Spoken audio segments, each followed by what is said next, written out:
Previously on Goji Center, we witnessed 3 scenarios where Pacific Rim Jaegers took on 3 MonsterVerse kaiju.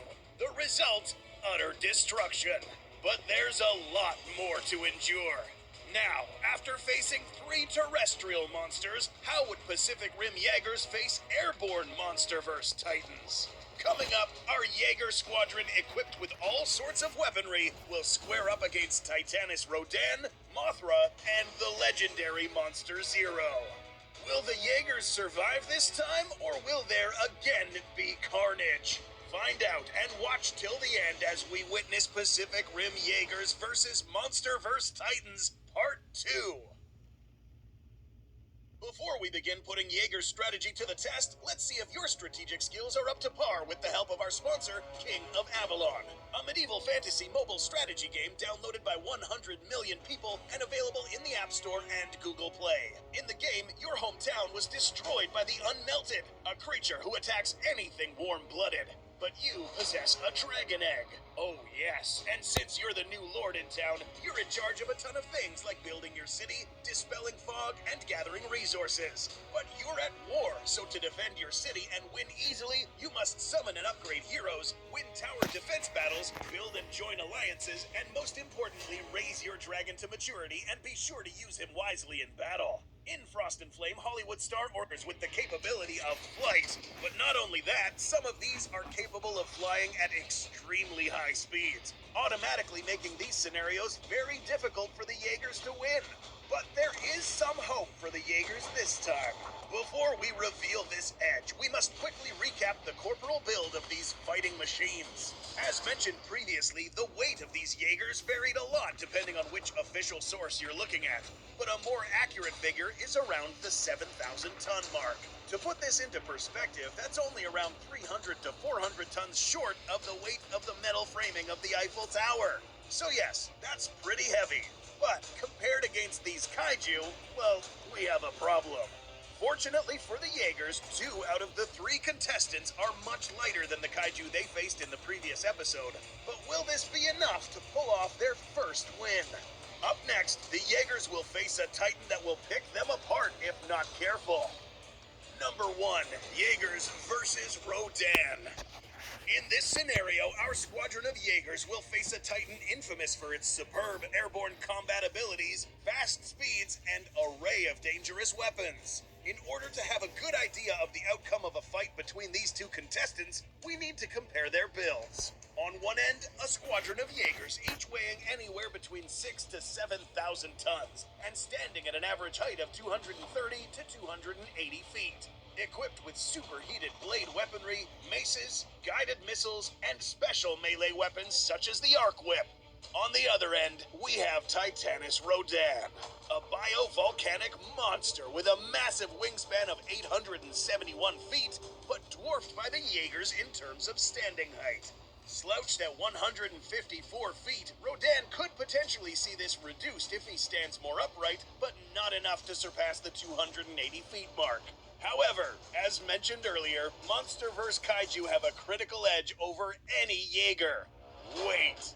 Titanus Rodan weighs a whopping 39,000 tons. On average, that's approximately 5.5 times heavier than any one of these Jaegers, assuming they were all 7,000 tons. This alone will make it very difficult for these robots to body this Titan. On the contrary, the fact that Rodan can move at high speeds with this much weight can only spell death for any of these pilots. The factors to look out for would be speed, melee weapons, and terrain compatibility. Let us explain a plausible scenario between our combatants. A squadron of Jaegers stands ready to engage a massive flying kaiju. Given that these Jaegers are terrestrial combatants, the only thing they can do is wait for Rodan to approach them. But knowing Rodan, this kaiju won't just gracefully land in front of them and introduce himself. Rodan will strike to kill. What would this look like? A relatively heavy kaiju like Rodan, moving much faster than the speed of sound, will have a ton of kinetic energy waiting to be immediately converted into something known as impact energy. We won't bore you with all the math involved, but put simply, if Rodan happens to make contact with either its pointy talons or sharp beak, This only means that the Jaegers would literally, and we mean literally, get pulverized to shreds upon impact, almost as if they were hit by a small meteor. Knowing this, if Rodan just happens to ambush this squadron from the right angle, it is technically possible for Rodan to wipe out most of this squadron in a split second. No matter what weapons these Jaegers possessed, Rodan's dense, heavy build would make these obsolete. Would Rodan be smart enough to attack in such a fashion? Maybe, but it's possible. So how would these Jaegers have a chance? A more effective strategy would be to spread out to avoid getting wiped with one strike like the previous attack, and wait for Rodan to be close enough to the ground for them to deploy weapons such as the gravity sling, and hopefully hold down Rodan, waiting for another Jaeger to approach with a bladed weapon and strike him on some vital organ. But even this is difficult. We have seen Rodan impaled before, so there is no guarantee that this strike might even be effective. Rodan wouldn't be a pushover on land either. This beast's shape and size would easily be able to grab onto any of these Jaegers' limbs and hack them right off. Savannah, if you don't get your moisturized hands off my body wash. Being great means the only expectations that matter are your own. Shape and size would easily be able to grab onto any of these Jaegers' limbs and hack them right off. But having said this, the possibilities of Rodan engaging in a purely terrestrial fight is quite low, and would probably resort on cycle charges to wipe out this entire squadron, making defeating Rodan an almost impossible feat. This is without mentioning its thunderclap or cyclonic drift abilities, both being able to disorient and create a shockwave capable of damaging surrounding crafts. Could these Jaegers fight in the sky? Not quite. What you see here are just simple means of transporting Jaegers, which would make them even more prone to getting ambushed in the air.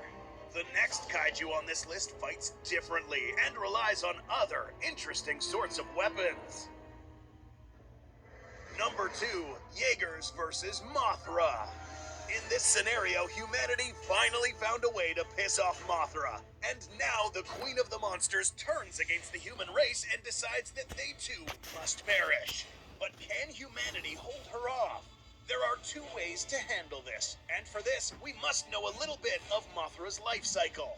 Every incarnation of Mothra begins with an egg. Once hatched, a larva will emerge, but this one fights back. Equipped with some considerable-sized mandibles and a silk web that can be fired from its mouth and trap small to medium-sized opponents. But how does this measure up against a Jaeger? Well, unfortunately for the larva, these can stand more than 5 times her height. Silk attacks from this smaller larva will not be enough to ensnare a 280-foot-tall Jaeger, meaning that a successful war against Mothra would have to be waged early. This way, humanity will have a better chance at defeating this kaiju early on before it evolves into its next winged and more dangerous form.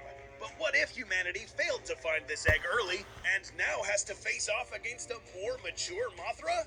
Well, here is where things get a little more interesting. Although Mothra is a very strong kaiju, this matchup is actually a little more evenly matched than the previous ones we have seen. First off, let's begin by mentioning that Mothra is not that much bigger than its larva form, measuring up to a measly 52 feet in height. We aren't completely sure about its weight, but given that its body is only a fraction of the size of Rodan's, we can guess that it's much less than 39,000 tons. Perhaps equal or less than the weight of these Jaegers, without accounting for the weight of the wings, meaning that for this particular matchup, melee weaponry will now be a determining factor in the outcome of the fight, along with corporal builds and maneuverability. In this particular matchup, Titanus Masura will no longer have the vast weight advantage seen in the previous matchups, meaning that Mothra will now have to think critically if it even thinks about standing a chance against a squadron of Jaegers. There are 2 weapons that Mothra possesses that could give pause to these machines. One is its silk attack ability. In a previous face-off video, we discussed that this silk is so strong given that this material is proportionally stronger than steel. What does this mean for our Jaegers? This means that a combatant without bladed weaponry would easily be ensnared or even handicapped by the silk attack. Other better-equipped Jaegers, such as the Saber Athena, for instance, could use her ionic twin blades to cut right through this silk, allowing it to continue fighting. Bladed weaponry is something to look out for in Mothra's case. Given that her wings are relatively thin, one well-placed strike at any of her winged appendages would render her flightless and at the mercy where the pilots are housed. Knowing this, the likelihood of Mothra defeating a single Jaeger is plausible, but under very specific circumstances. One wrong, careless move could spell defeat for the Queen of the Monsters. This is without mentioning that this smaller kaiju could very well be vulnerable to missile weaponry, potentially granting the Jaeger program its first win against the Monsterverse plethora of Titans. But now the Jaeger squad will have to look out and hold on tight because they will be about to combat the most difficult challenge yet. Number 3, Jaegers versus Ghidorah. After a shaky outcome against Mothra, the Jaeger program will now have to face the largest and perhaps most malevolent kaiju seen in the Monsterverse, Monster Zero. Just standing in front of this Titan would be an extremely terrifying experience. Simply put, this Titan measures 521 feet in height, completely dwarfing the largest members of this Jaeger squadron. The smaller ones? Well, it's almost as if they're not even there. In the real world, animals who are about to engage in combat do anything they can to appear bigger than they actually are, in an attempt to further intimidate their opponent. Here, Ghidorah doesn't even have to do this. But since this guy loves inflicting terror on its adversary, we can imagine a scenario where Ghidorah stands tall and arrogantly challenges our squadron of Jaegers, knowing very well that it might win this fight. But will it? Another thing to touch on is the fact that this kaiju is also the heaviest in the Monsterverse, weighing up to a massive 141,000 tons, outweighing Godzilla, Kong, Behemoth, Rodan, everyone. Or about the weight of 20 large Jaegers. Note that unlike Rodan or Mothra, this guy can actually fight well on land.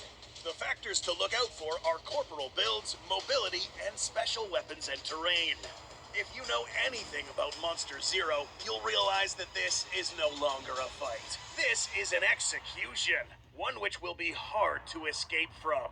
But our Jaegers here have no choice but to fight their way out of this scenario. To understand what could potentially happen to these Jaegers during a confrontation, let's quickly run over some of the many weapons that this Titan possesses. What if every moment was a milestone? Here's to those who never stop wondering.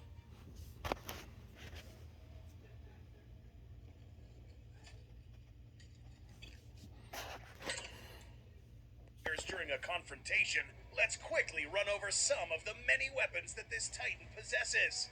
1. A three-headed body, each self-conscious and capable of making their own decisions, with sharp teeth capable of shredding and pulling anything apart with collaborative effort. Any unlucky Jaeger to get caught by any of these three heads would only find itself dismembered limb from limb. Now, you may think just because these are robots, the pilots may remain unharmed. While true, whatever corporal damage that is inflicted on these Jaegers is felt to some degree by the pilots, meaning that these guys will suffer intense pain. And this also goes for the methods seen in the previous episode. We should also mention this Titan's special abilities. For starters, a fight with this monster will probably take place in a Category 6 hurricane, with strong winds, restless lightning strikes, tornadoes, you name it. Ghidorah brings with him the apocalypse.